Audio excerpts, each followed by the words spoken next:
A steel worker coming off a double shift in 1970s, Birmingham did not sit down to anything fancy. Supper was fried bologna on white bread, waiting on the table before he could get the foundry dust off his boots, and it cost about 30 cents. Today, that same plate runs 4 times as much, and most of the men who ate it that way are gone. Number 19 on this list divided entire households. Number 7 on this list cost almost nothing back then. Today, it runs higher per pound than a good steak. And number 14 needed a full Saturday just to prepare. These were not meals anyone bragged about. They were what kept the family fed when one paycheck had to stretch from Friday to Friday, and the grocery industry replaced every last one of them. So hit subscribe and pull up a chair, because here are 25 Black working man suppers from the 1970s no one makes anymore. Number 25, fried bologna on white bread. One thick slice of bologna scored twice with a knife so it wouldn't curl, then dropped into a cast iron skillet with just enough grease to make it blister. 2 slices of white bread, maybe mustard, maybe not. The whole thing took 5 minutes and cost less than a quarter. In the 1970s, bologna was what filled the gap between paychecks. It wasn't something a man requested. It was something his wife could make when the icebox was nearly bare and the man still needed to eat before he fell asleep. The big meat companies killed it by shrinking the slices and raising the price until it stopped being cheap enough to justify. What had been a staple became a luxury nobody asked for. Number 24, sardines and crackers. This wasn't even a sit-down meal.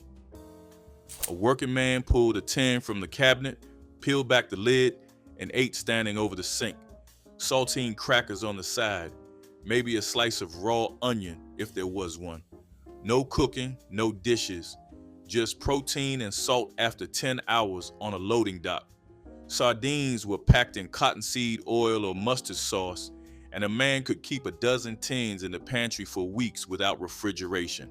The canneries in Maine and Louisiana put out millions of cans a year through the 1970s. By the 1990s, most of those canneries had closed. What replaced them was frozen fish sticks that cost 3 times as much and tasted like cardboard. Before the next one, for those who want suppers like these and the rest this channel has covered, all in one place, they are in a book called Big Mama's Soul Food Kitchen at my website, thehungryhistorian.com. That is the only mention you will get. If you want it, it is there. Now, back to the list. Number 23, Vienna sausages straight from the can. These were the meal a man ate when there was nothing else and no time to fix it. A small tin of pale sausages packed in broth. No plate necessary, no heating required. A pull tab lid and a fork, or sometimes just fingers. In mill towns across Alabama and Mississippi, a tin of Vienna sausages could be bought for pocket change and eaten in the truck before the end of a shift. Nobody celebrated this food. It simply existed. The sodium content was enormous and the flavor was debatable, but it sat in the stomach and let a man sleep. Armour and Libby's sold these by the trainload. The cans got smaller, the price climbed, and the men who ate them as supper were replaced by a generation that had never seen the inside of a steel mill. Number 22, neck bones and rice. This was a proper supper, and the women who made it treated it with seriousness the name didn't deserve. Pork neck bones, the cheapest cut at the butcher counter, slow cooked for 3 hours until the meat pulled away from the bone with a nudge. The broth thickened into a gravy that soaked through a mound of white rice. A pot of this fed 4 people for under $1. In the black neighborhoods of Memphis and Houston, neck bones were what a woman put on the stove in the morning before she left for her own job, so it would be ready when her husband walked through the door. The bone marrow flavored everything it touched. Butcher shops used to practically give these away. Today, They sit behind grocery store glass at specialty prices. Nobody in 1974 called a neck bone artisanal. They called it Tuesday. Number 21, hot water cornbread. Cornmeal, salt, and boiling water. That was the entire recipe. A woman mixed it with her hands, shaped it into ovals, and fried them in a skillet of hot grease. The outside cracked when a man bit into it. The inside was dense and almost sweet. This was not the cornbread from a box mix. This was cornbread that predated the Civil War, passed through Reconstruction and 2 world wars without changing by a single ingredient. A working man might eat 6 of these with a bowl of greens and call it done. The mix companies pushed their sweetened cake-like cornbread so hard that hot water cornbread disappeared from most kitchens. The women who knew how to shape it by feel are mostly gone now. Their hands knew the right temperature before any thermometer could. Here's something worth pausing for. None of these meals ever appeared in a cookbook, not one. The women who made them didn't write recipes down because there was nothing to write. A pinch, a handful, enough water to make it hold. They cooked from memory that reached back through their mothers and grandmothers to kitchens with no running water and no electric stove. The American food industry spent the 1970s and 1980s convincing families that convenience was the same thing as progress. Frozen dinners, boxed mixes, canned sauces with ingredient lists longer than a man's arm, and the suppers on this list, the ones that cost nothing and fed everyone, started disappearing. Not because they stopped tasting good, because the women who made them were told their cooking was backward, and the men who ate them were too tired to argue. What happened wasn't an accident, it was a replacement. Number 20, stewed tomatoes and rice, a can of whole tomatoes, a pot of white rice, salt, pepper, and maybe a spoon of sugar to cut the acid. That was supper. It sounds like poverty, and it was, but it was also one of the best tasting cheap meals a person could put together in under 20 minutes. The tomatoes broke apart in the pot and turned the rice pink. A working man ate this with a piece of cornbread on the side and didn't think twice about it.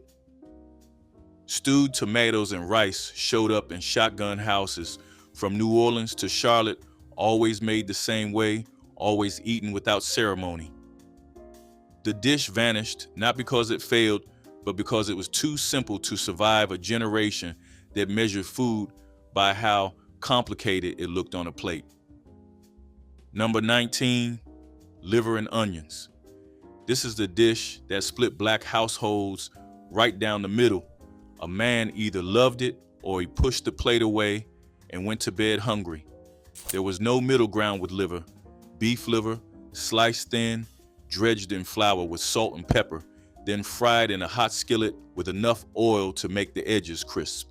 The onions went in the same pan after, sliced into rings, cooked until they went soft and sweet, served with rice or mashed potatoes and whatever green vegetable was in the house that week. The smell filled every room. It was impossible to hide the fact that liver was being cooked. In the 1970s, a pound of beef liver in most southern cities cost less than 40 cents. It was dense with iron and protein, and doctors used to recommend it for men who worked physical jobs because it built blood and stamina. In the steel towns of Birmingham and Pittsburgh, in the auto plants of Detroit, and in the meatpacking houses of Chicago, liver was what a working man's wife put on the table when she wanted to keep him standing through another week. The taste was strong, metallic almost. Some women soaked the liver in buttermilk overnight to pull the bitterness out, a trick passed from mother to daughter that no recipe book ever documented. By the 1980s, cholesterol warnings turned liver into something people avoided on purpose. Health columns in newspapers told families to cut it from their diet. The men who had eaten it 3 times a month stopped asking for it, and their sons never learned to eat it at all. Today, Beef liver sits in grocery store cases marked down to clearance, and almost nobody reaches for it. The cheapest cut in the store, loaded with more iron and B vitamins than any supplement on the shelf, and an entire generation was scared away from it by a newspaper column. Number 18, salt meat and cabbage. Salt pork was the original American preserved meat, and in the 1970s, it was still cheap enough that a woman could buy a slab for less than $1 and cook it with a head of cabbage to feed the whole family. The salt pork went into the pot first, simmering for an hour until the fat rendered, and the water turned into a rich, salty broth. Then the cabbage went in, quartered, and cooked until it was soft enough to cut with a spoon, somewhere between a soup and a stew, served in deep bowls with cornbread to soak up the liquid. This was a Wednesday night supper, what a family ate in the middle of the week when the weekend groceries were running low and payday was still 2 days out. It required patience and almost no money, and it tasted better than it had any right to. The prepackaged deli meats and boneless cuts that filled stores in the 1990s pushed salt pork off the shelf entirely. Number 17, pig feet. A pot of pig feet on the stove was a signal. It meant supper was going to take a while, and when it was ready, a man needed to eat with his hands. Pig feet were braised for hours, sometimes with vinegar and red pepper flakes, sometimes with just salt and an onion. The skin turned gelatinous. The meat, what little there was, clung to small bones and required work to get at. It was not elegant food, it was labor food that demanded labor to eat. In the 1970s, pig feet cost almost nothing because nobody outside of black and rural white communities wanted them. A butcher would sell a package of 4 for less than the price of a can of beans. The men who ate them grew up watching their fathers eat them, and their fathers before that. It was generational. When the generation broke, the tradition broke with it. Younger families looked at pig feet and saw something they didn't recognize as food. Number 16, fried fatback and greens. Fatback is exactly what it sounds like. A thick strip of pure pork fat cut from the back of the hog with no meat on it at all. Sliced thin, fried until the pieces curled and turned brown, served alongside a pot of collard or turnip greens that had been cooking with a smoked ham hock since noon. The fried fatback added salt and crunch.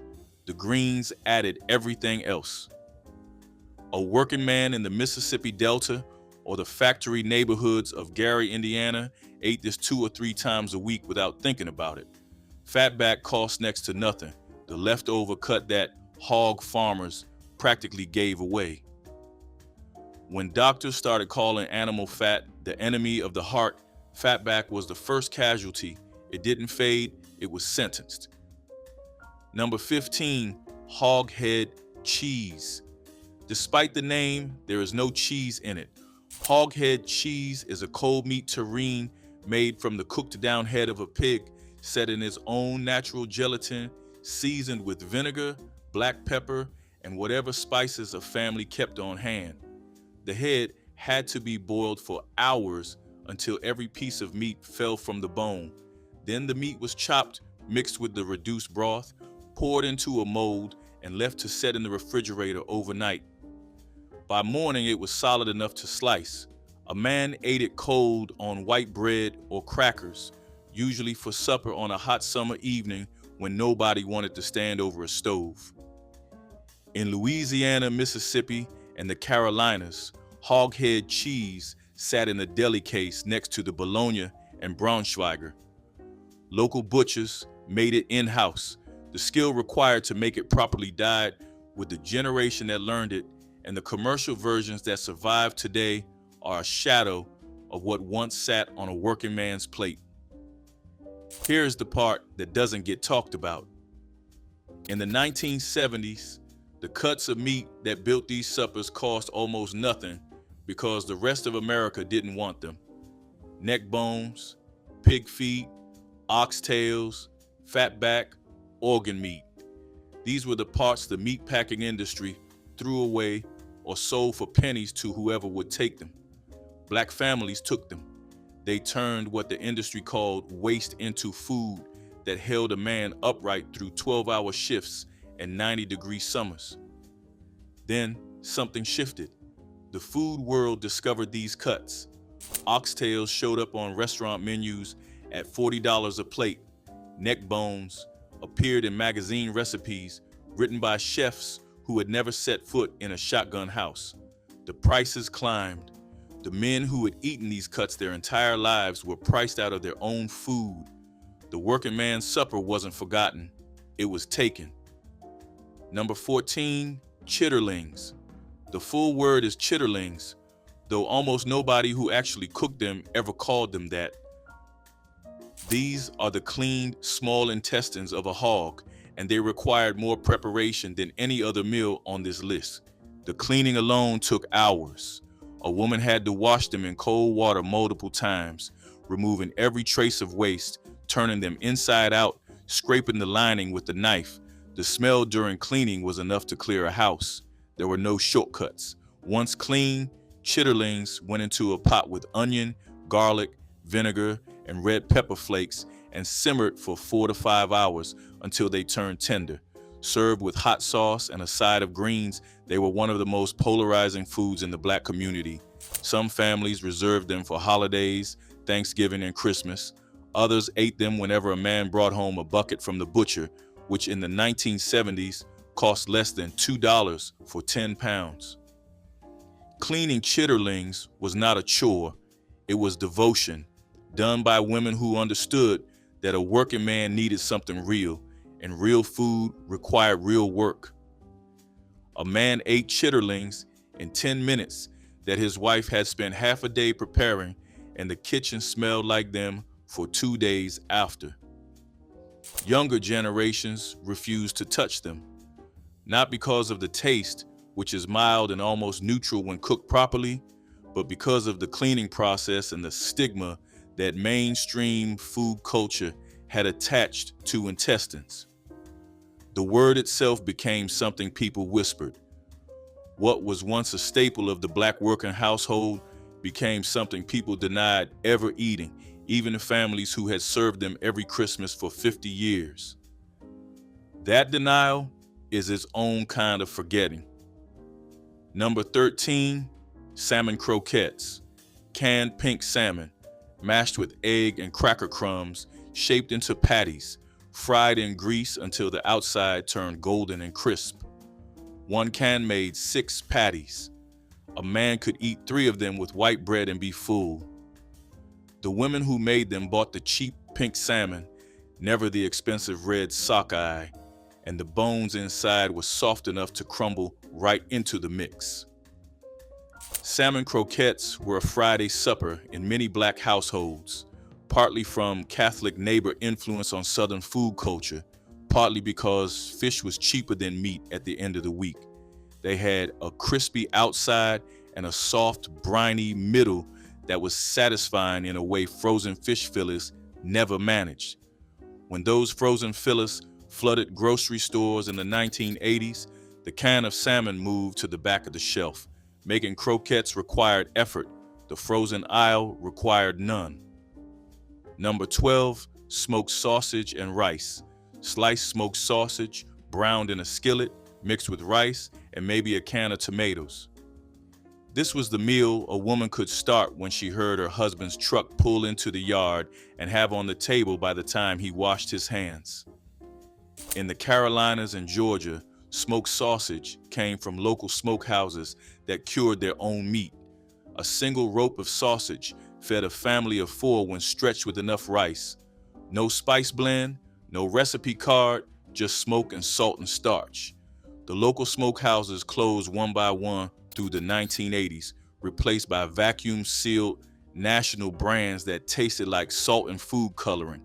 The smoke was gone from the sausage. The supper lost its anchor. Number 11, fried chicken backs and necks. Grocery stores in the 1970s sold chicken backs and necks by the bag for almost nothing.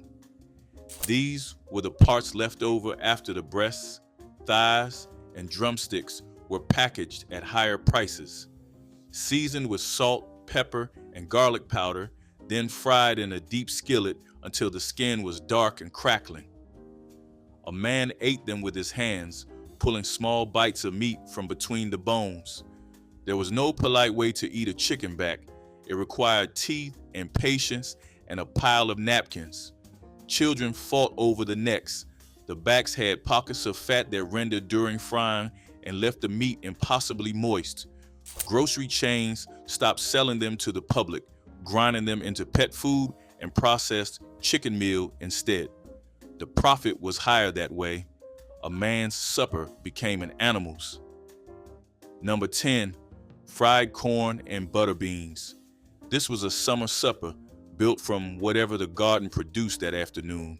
Fresh corn cut off the cob and fried in bacon grease with salt and black pepper until the kernels browned. Butter beans, shelled by hand on the porch, boiled until they turned soft and mealy. Together on a plate with cornbread, this was a meal that required no meat at all, which was the point. By the third week of the month, when the meat money was gone, a family ate from the garden. The corn was sweet enough to taste like dessert. The butter beans were filling enough to make a man stop reaching for more. When those families moved to cities for factory work, the garden stayed behind. The vegetables that used to grow for free now cost money, and the knowledge of how to grow them left with the generation that left the land. Number 9, crackling bread. Cracklings are the crispy remnants of pork skin and fat left over after rendering lard. Mixed into cornbread batter and baked in a cast iron skillet, they turn plain bread into something a man would eat for supper with nothing else on the plate. Each bite had a different texture depending on where the cracklings fell in the batter. Salt, crunch, and richness all in one piece of bread, making it required a supply of cracklings, which meant a family either rendered their own lard or knew someone who did. That chain broke when commercial cooking oils replaced lard in most kitchens. No lard rendering meant no cracklings. No cracklings meant no crackling bread. The whole dish depended on a process that the modern grocery store made obsolete. Number 8, streakoline and biscuits. Streakoline is a salt-cured slab of pork belly with thin streaks of meat running through the fat, sliced thin, fried until the edges browned, and served with homemade biscuits and whatever preserves were on hand. This was breakfast food in some southern households, but for a working man coming off an evening shift at midnight, it was supper. The meat was intensely salty and the biscuits balanced it. Grocery stores in Alabama, Georgia, and the Carolinas stocked streakoline in the same cooler as fatback and salt pork. It was priced for families who counted every dime, and it tasted better than half the things that cost 10 times as much. When low-sodium diets became the standard medical advice, streakoline went from cheap staple to health hazard overnight. The slab disappeared from the cooler, and the biscuits lost their reason for being. Number 7, oxtail stew. This is where the theft becomes personal. In the 1970s, oxtails were among the cheapest cuts at the butcher counter. A woman in South Dallas or East St. Louis could buy enough to feed her family for less than $2. She browned them in a heavy pot, added onions, carrots, potatoes, and enough water to cover everything, then let it all simmer for 3 or 4 hours until the meat fell off the bone and the broth turned thick and dark. The collagen from the tailbones made the liquid rich without adding a thing. A working man ate oxtail stew with white rice and sopped up the last of the broth with bread. It was one of the most satisfying meals that existed, and it cost less than a pack of cigarettes. Then the restaurants found it. In the 1990s, Oxtails started showing up on menus in cities that had never served them before. Chefs in New York and Los Angeles put braised oxtails on plates next to microgreens and charged $35. Food magazines wrote features about this rediscovered ingredient as though the women in black neighborhoods hadn't been cooking it for 100 years. The price followed the attention. Today, oxtails cost more per pound than a ribeye steak in most grocery stores. A family of 4 would need to spend more on oxtails alone than their grandmother once spent on groceries for a week. The men who grew up eating oxtail stew every other week have grandchildren who have never tasted it. An entire generation lost access to a cut of meat their families had been cooking for over a century, not because they stopped wanting it, but because someone with a culinary degree decided it was worth discovering. That isn't forgetting. That is being priced out of a tradition that belonged to the people who built it. Number 6, smothered pork chops. The cheap, thin-cut chops with the bone still in, seasoned with salt and pepper, dredged in flour, and browned in a skillet. Then sliced onions and enough water to build a gravy, lid on, low heat, and an hour or 2 of patience until the meat was tender enough to cut with a fork. The gravy was the point.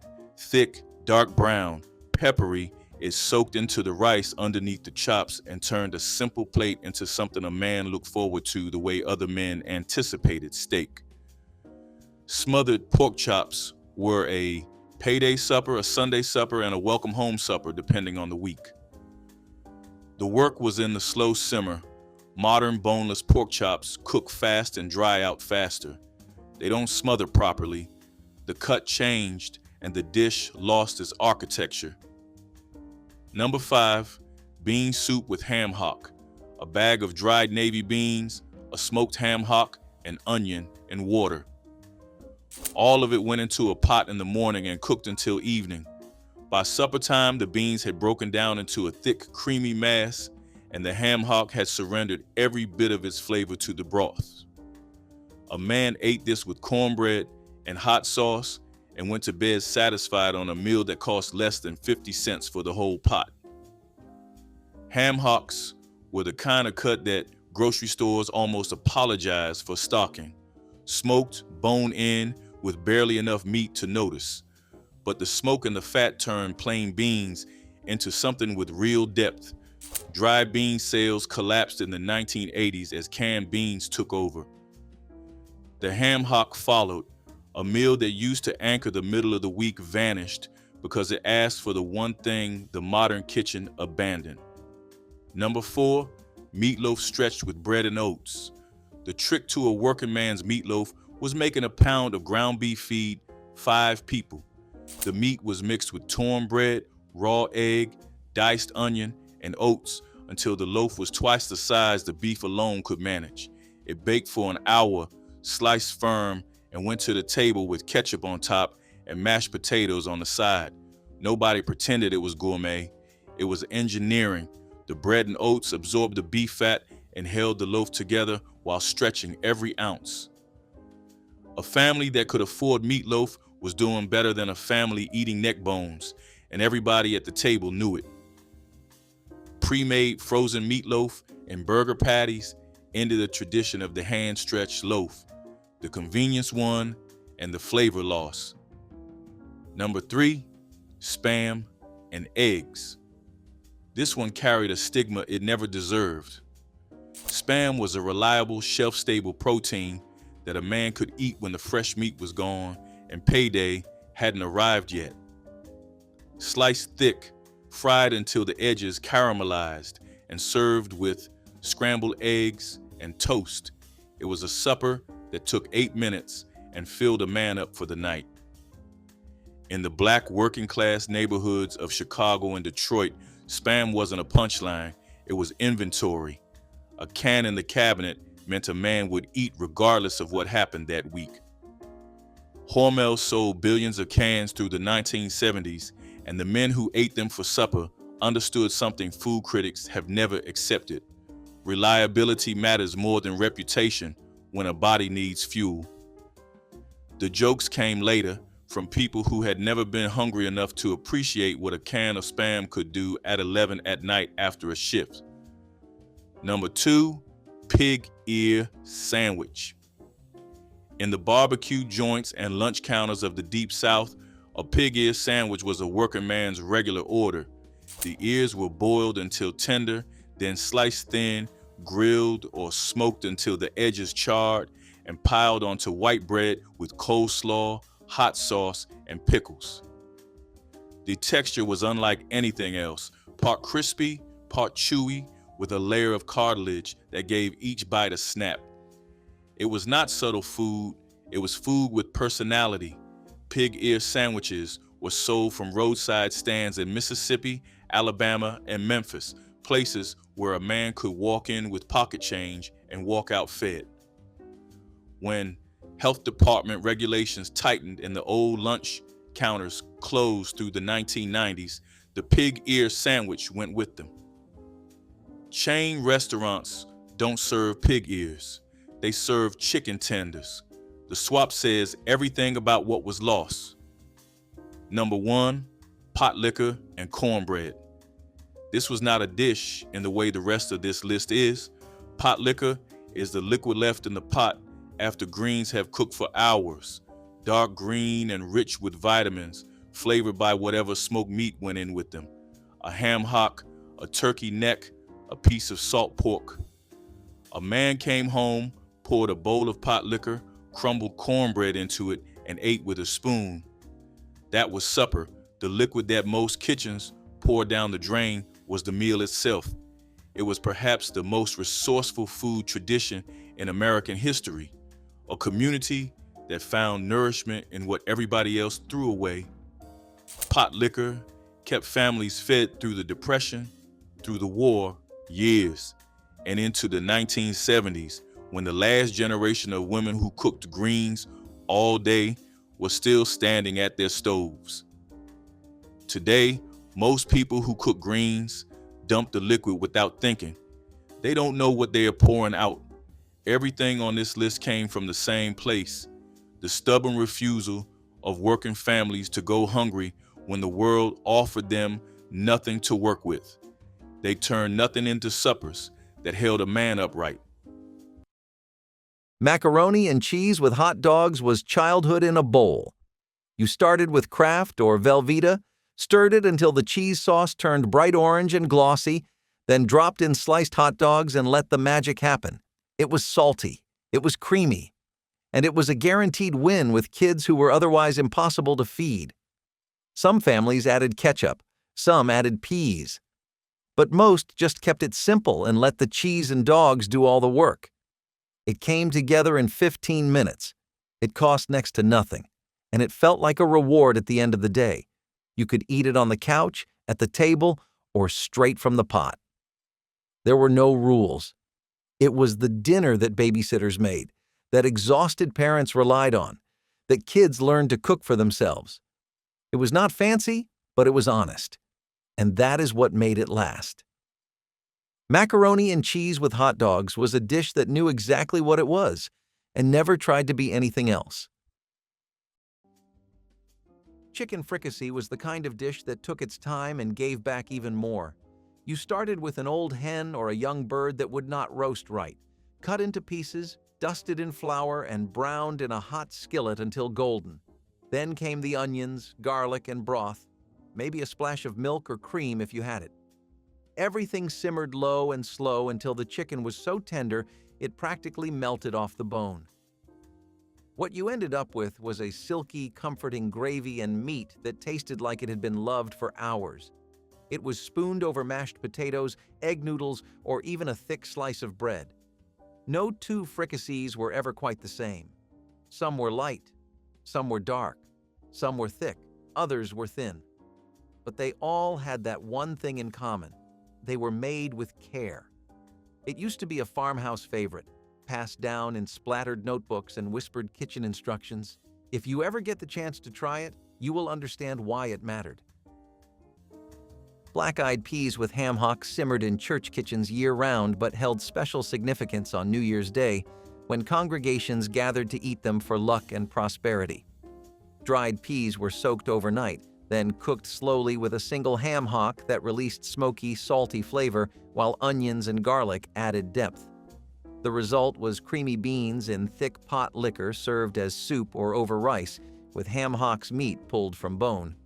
Churchwomen understood a little meat went far when combined with beans, providing protein without the expense of steaks beyond most budgets.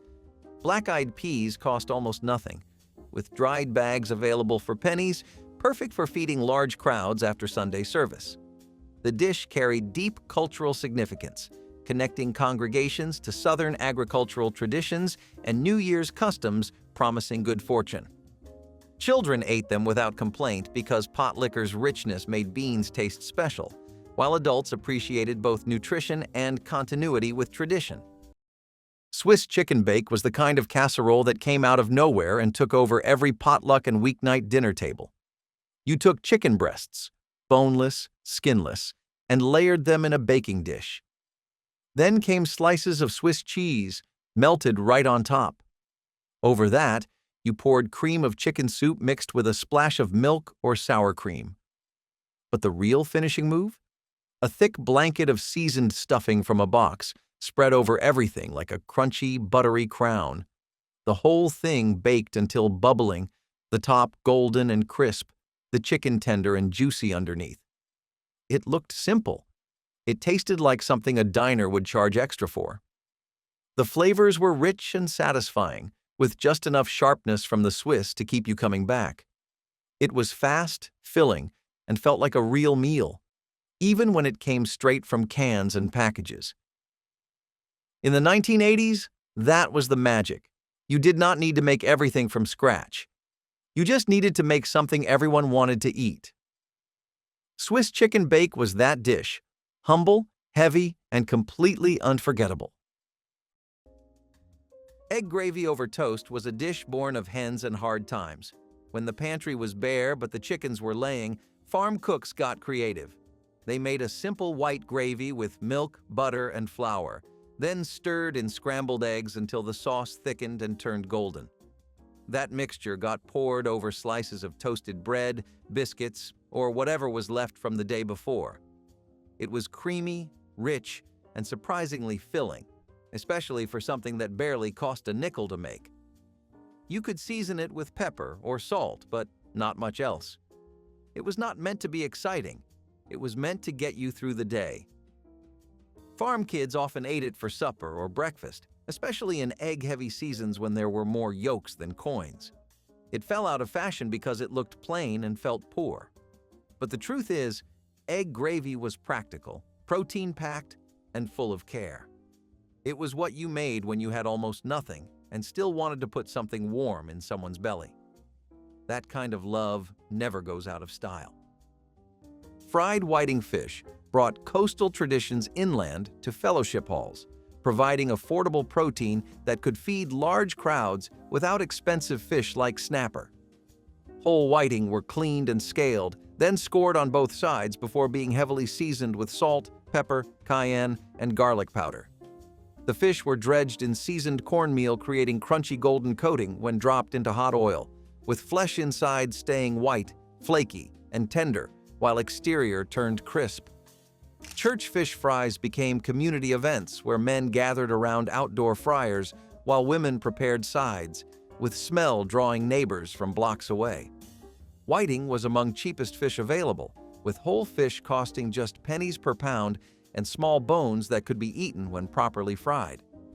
The fish provided complete protein and essential fatty acids, making them nutritious choices that satisfied appetites. Children learned to navigate small bones expertly, picking meat clean and leaving behind perfect skeletons. Cube steak with mushroom gravy was tough love on a plate, the kind of dinner that tasted way better than it looked. Cube steak, tenderized into submission with a meat mallet or machine, was pan-fried and then smothered in a thick gravy made from cream of mushroom soup. Sometimes there were fresh mushrooms, sometimes not. It was poured over mashed potatoes, egg noodles, or whatever starch was on hand that night. The meat was cheap. The meal was hearty. and the result was pure stick-to-your-ribs comfort. You did not eat this with a light appetite. You ate it when you were cold, tired, or just in need of something that felt like it had weight. It was not glamorous. The gravy was beige. The meat was thin. But it hit you in the best way, every time. Families made it on repeat because it used pantry staples and kept everyone full. Even if the steak was chewy, the sauce made up for it. Cube steak with mushroom gravy was survival food turned sentimental favorite. It did not try to be trendy. It just made sure you did not leave the table hungry. Milquetoast supper was as quiet and gentle as food can get. Slices of toasted bread soaked in hot milk, softened just enough to melt in your mouth. A pat of butter on top, maybe a sprinkle of sugar, maybe a pinch of salt and pepper. It was a dish for those with small appetites, babies, the elderly, anyone coming down from a fever or a long, hard day. Some nights, when money was tight or supplies were low, it was dinner for the whole family. It was not flashy or filling, but it had a kind of quiet dignity. It said, "We do not have much, but we have this." For some, milquetoast was tied to sickness. For others, it was tied to comfort. Either way, it left a mark. It is nearly forgotten now, replaced by packaged foods and flashier meals. But for generations, this humble supper was a soft landing. And sometimes, that was enough. Peach cobbler with hand-rolled crust arrived at church suppers in rectangular pans, golden pastry bubbling with fruit juices that caramelized at edges while centers stayed tender. Fresh peaches were sliced during summer when abundant and cheap, tossed with sugar, cinnamon, nutmeg, and lemon juice before being covered with pastry dough rolled thin. The cobbler baked slowly until crust turned golden and peach filling thickened into syrup pooling in corners, creating bites ranging from crispy edges to fruit-soaked centers. Churchwomen made these in home kitchens early Sunday morning, timing baking so dessert was slightly warm when served. Peaches in season cost little at roadside stands, with bruised fruit perfect since it would be cooked down anyway. The dish represented summer abundance and preserving seasonal fruit, with families often canning peaches for year-round cobblers. Children lined up eagerly, hoping for corner pieces with extra crust, while adults savored the combination that tasted like celebration. Chicken and rice. Bake with cream of mushroom soup was the casserole that cooked while you did anything else. Dump a few boneless chicken breasts into a baking dish. Add white rice, a can of cream of mushroom soup, and some water or broth. Stir, cover, bake. That was it. The rice soaked up all the flavor from the soup and the chicken, turning soft and creamy while the top browned just enough to give it texture. You would take off the foil and suddenly, dinner was ready. It did not ask for attention. It just quietly got the job done. If your parents worked long hours, this was the kind of meal that waited patiently in the oven. It was never flashy, but it was always there. It fed everyone at the table, left you full, and saved your family from another night of fast food. Chicken and rice bake was not about bold flavors or eye-catching colors. It was about consistency. It was about stretching a few cans and a handful of rice into something warm and whole. And somehow, it always worked. Baked stuffed onions were the farmhouse version of making something elegant out of almost nothing. Big, sweet onions were hollowed out, and their insides chopped and mixed with breadcrumbs, sausage, herbs, and sometimes cheese or whatever was left in the kitchen. That savory mix got packed right back into the onion shells, which were lined up in a pan, drizzled with butter, and baked until the tops turned golden and the scent drifted through the whole house. It was warm, slow, and comforting, never fast or showy. You might get 2 or 3 onions per person with a side of mashed potatoes or green beans and call that supper. For farm families who grew their own produce, this was a clever way to use up a big harvest and make it feel like a celebration. You were not wasting anything, not even the outer layers of the onion.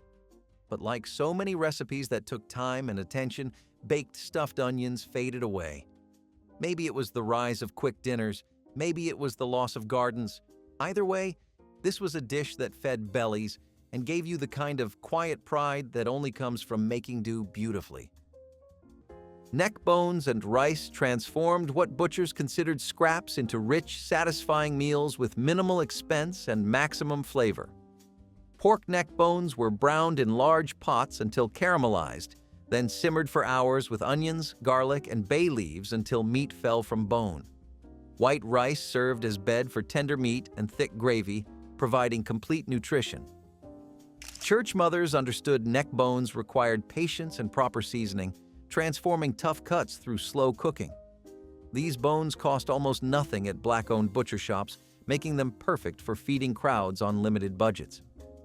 The dish appeared at weeknight suppers and revival meetings, where its hearty nature sustained people through hours of worship. Children learned that good food did not require expensive ingredients, just knowledge, time, and care. Neck bones and rice represented resourcefulness, allowing Black communities to thrive despite economic challenges, proving dignity and deliciousness could emerge from what others discarded. Those are 25 suppers that held working men together through weeks that gave them nothing extra. Some of these dishes survived in kitchens that refused to let them go. Drop the one your family turned into gold in the comments. And if something on this list sent you back to a kitchen you haven't stood in for 40 years, hit subscribe because there's more to come. The plates may be gone, but what they carried is not.